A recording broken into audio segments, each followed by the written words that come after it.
আৰু বহুতে মেছেজ কৰি আছিলে যে DSSৰ এক্সাম কেতিয়া হ'ব, কাৰণ আমি প্ৰিপাৰেশ্যন ষ্টাৰ্ট কৰি দিছোঁ।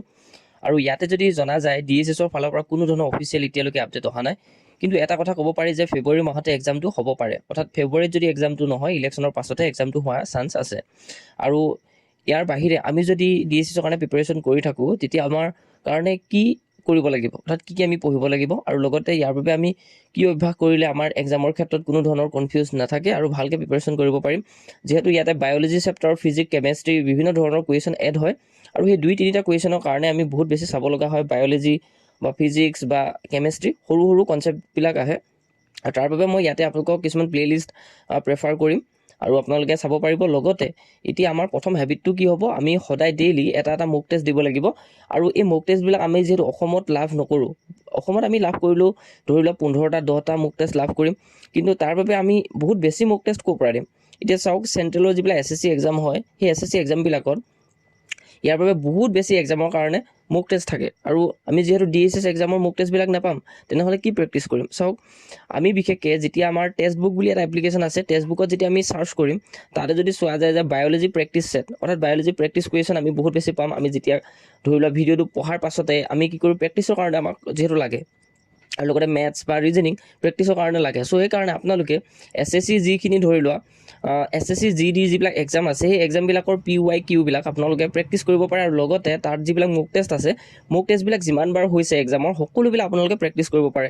ইয়াৰ বাবে আমাৰ উপকাৰিতা হ'বনে? নিশ্চিত ৰূপে উপকাৰিতা হ'ব, কাৰণ আমি ৰিজনিং আৰু মেথছ এই দুটা বস্তু আমি সদায় একেই দেখোঁ, আৰু লগতে তাতে কাৰেণ্ট এফেয়াৰো এড কৰে। কাৰেণ্ট এফেয়াৰখিনিও আমাৰ হৈ যাব, আৰু এক্সট্ৰাকৈ আমি চাব লাগিব কি, এক্সট্ৰাকৈ চাব লাগিব আমাৰ কাৰণে বিশেষকৈ বায়'লজি। অৰ্থাৎ তাত আমি যদি চাওঁ, ৰেলৱে গ্ৰুপ ডি এক্সামত খুব বেছি বায়'লজি, কেমেষ্ট্ৰি, ফিজিক্সৰ সৰু সৰু কনচেপ্টবিলাক আহে। আমি যদি সেইখিনি প্ৰেক্টিচ হিচাপে লগাওঁ, আমাৰ কাৰণে বহুত বেছি উপকৃত হ'ব। আৰু ইয়াতে আমি এইখিনি কথা আলোচনা কৰিলোঁ। নেক্সট আমি এতিয়া চাম যে কি প্লে'লিষ্ট আমি চাব লাগিব আমাৰ মক টেষ্টত ভাল মাৰ্ক আহিবৰ কাৰণে, সেইখিনি আমি ইয়াতে জনাম। ব'লক তেনেহ'লে ভিডিঅ'টো আৰম্ভ কৰোঁ। আৰু লগতে মই আপোনালোকক কৈছিলোঁ যে আমাৰ আৰু এটা চেনেল আছে বিদ্যান মক টেষ্ট বুলি, তাত আমি মক টেষ্ট দিম বুলি কৈছিলোঁ 100টা ফ্ৰীকৈ আপোনালোকক। চ' সেইকাৰণে আমাৰ সেই দ্বিতীয়টো চেনেলটো আপোনালোকে জইন হৈ থাকিব পাৰে। সকলোখিনি বনাই থকা হৈছে, লাহে লাহে সকলো আপডেট আপোনালোকে পাব। একেবাৰতে যাতে আমি 100টা মক টেষ্ট দিব পাৰোঁ, তাৰ বাবেহে প্ৰিপাৰেশ্যন কৰিছোঁ, কাৰণ এই সকলোখিনি চাই পিনে আপোনালোকৰ মক টেষ্টটো দিব লাগিব, কাৰণ এটা এটাকৈ দিলে আমাৰ কোনো ধৰণৰ উপকৃত নহ'ব। একেবাৰতে যদি আমি 100টা মক টেষ্ট লৈ পিনে প্ৰেক্টিচ কৰিব পাৰোঁ ফ্ৰীকৈ, সেইটোৱে আমি চিন্তা কৰিছোঁ। আৰু আমাৰ চেনেলটোৰ লগত জইন হৈ থাকিব। আৰু এক্সাম ডেট বুলি ক'লে ফেব্ৰুৱাৰী লাষ্টত হোৱাৰ বহুত বেছি চান্স আছে, নহ'লে বা যদি ফেব্ৰুৱাৰীত নহয় তেতিয়া পাছলৈও হয়তো যাব পাৰে। আৰু মই ভাবোঁ ফেব্ৰুৱাৰী লাষ্টতে আপোনালোকৰ আপডেটটো আহি যাব। খুব সোনকালে প্ৰিপাৰেশ্যন কৰি থাকক, যিমানে বেছি ভালকৈ প্ৰিপাৰেশ্যন কৰি থাকিব সিমানে আপোনালোকৰ আগবাঢ়ি থাকিব। এতিয়া আমি চাম প্লে'লিষ্টখিনি, কি প্লে'লিষ্ট আছে যাৰ বাবে আমি ফিজিক্স বা সৰু সৰু কেমেষ্ট্ৰি বা ফিজিক্সৰ সৰু কনচেপ্টবিলাক জানিব পাৰিম। তাৰ বাবে মই আপোনালোকক সকলোখিনি দেখুৱাওঁ, কাৰণ আপোনালোকৰ লগত সকলোবিলাক নোটছ আছেই। আছাম GK আছে, হিষ্ট্ৰী আছে, ইণ্ডিয়ান হিষ্ট্ৰী আছে, পলিটি আছে, সকলোবিলাক আছেই। চ' সেইকাৰণে আমি এতিয়া মক টেষ্টৰ কাৰণে বেছি চিন্তা কৰিব লাগে, আৰু লগতে বায়'লজি আৰু কেমেষ্ট্ৰি বা ফিজিক্স এইবিলাক বস্তু চাব লাগে। চ' সেইকাৰণে আমি এতিয়া ইয়াতে প্লে'লিষ্ট যিবিলাক আছে প্ৰেফাৰ কৰিম। ব'লক তেনেহ'লে ভিডিঅ'টো ষ্টাৰ্ট কৰোঁ। যদি কওঁ বহুত বেছি ভাল প্লে'লিষ্ট বায়'লজিৰ কাৰণে, এই মেমগৰাকীয়ে বহুত ধুনীয়াকৈ বুজায়, কাৰণ মই নিজেও আগতে বহুত বেছি শিকিছোঁ, আৰু এওঁ আপোনালোকক সকলোখিনি ঠিক ঠাক কৰি দিব একদম ফাৰ্ষ্টৰ পৰা লাষ্টলৈকে।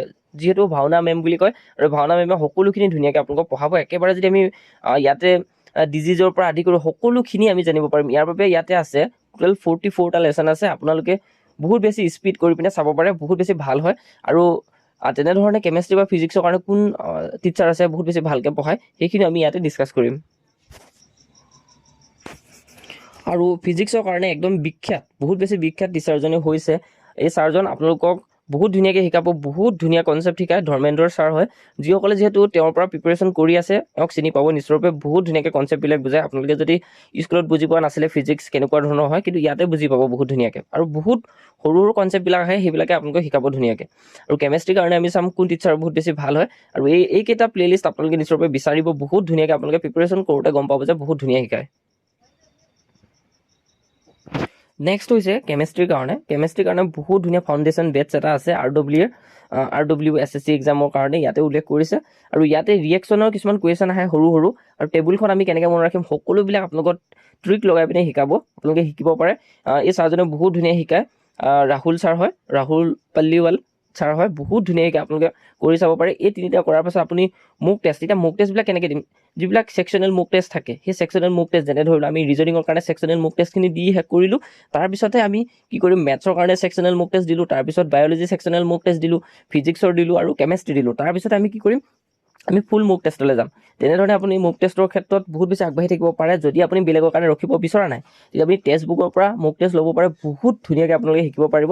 যেতিয়া আমাৰ পেপাৰৰ লগত আমি বস্তুবিলাক যেতিয়া আগত ফ্ৰণ্টত ৰাখি যেতিয়া শিকিম ডেইলি, যেতিয়ালৈকে এক্সাম নহয় ডেইলি আমি যেতিয়া মুক টেষ্ট দিম, তেতিয়া আমাৰ পেপাৰখন যেতিয়া আমি এক্সামত পাম, তেতিয়া আমাৰ ভয় ভাৱটো আঁতৰি যাব আৰু আমি প্ৰিপাৰেশ্যনৰ ক্ষেত্ৰত আগবাঢ়িব পাৰিম আৰু পাছ কৰা 100% হ'ব। মুক টেষ্টে মেইন হয়। আপুনি যদি সকলোবিলাক নোটছ আছে আপোনালোকৰ লগত, তেতিয়া আপুনি মুক টেষ্ট দিয়া ষ্টাৰ্ট কৰক, আৰু এইটোৱে বহুত বেছি উপকৃত হ'ব। আৰু আমাৰ মুক টেষ্টখিনি আপোনালোকে পাব যে কেইদিনমানৰ পাছতে পাব, 1 উইকো লাগি যাব পাৰে, কাৰণ 100টা মুক টেষ্ট বনোৱা ইমান ইজি নহয়, বহুত বেছি দেৰি লাগি গৈছে। তাৰ বাবে আপোনালোকে ধৈৰ্য ধৰিব লাগিব। আমাৰ চেনেলটো ছাবস্ক্ৰাইব কৰি ৰাখিব। ইমানখিনি আছিলে যিখিনি গুৰুত্বপূৰ্ণ হয় আমি সেইখিনি আলোচনা কৰিছোঁ। ইয়াৰ বাহিৰে বেলেগ কথা আলোচনা কৰা নাই। ফেব্ৰুৱাৰীত কিন্তু এক্সামটো হোৱা বহুত বেছি চান্স আছে। আপোনালোকে যদি প্ৰিপাৰেশ্যন কৰিছে একদম জোৰদাৰ প্ৰেক্টিছ কৰক। যদিও ফেব্ৰুৱাৰীত নহয়, তেতিয়া আপোনালোকে প্ৰিপাৰেশ্যনটো এটলিষ্ট ভালকৈ কৰি থাকিব পাৰিব, বেলেগতকৈ আগবাঢ়ি থাকিব পাৰিব। চ' ইয়াৰ কাৰণে এইখিনি আছিলে। আৰু নেক্সট আপোনালোকৰ টেলিগ্ৰাম চেনেলত যিটো চিলেবাছ হয়, চিলেবাছৰ সকলোবিলাক দিয়া হ'ব। আপোনালোকে জইন হ'ব পাৰে। জব এডুকেশ্যন টেলিগ্ৰাম চেনেল, ডেছক্ৰিপশ্যনত সকলোখিনি লিংক দিয়া থাকিব।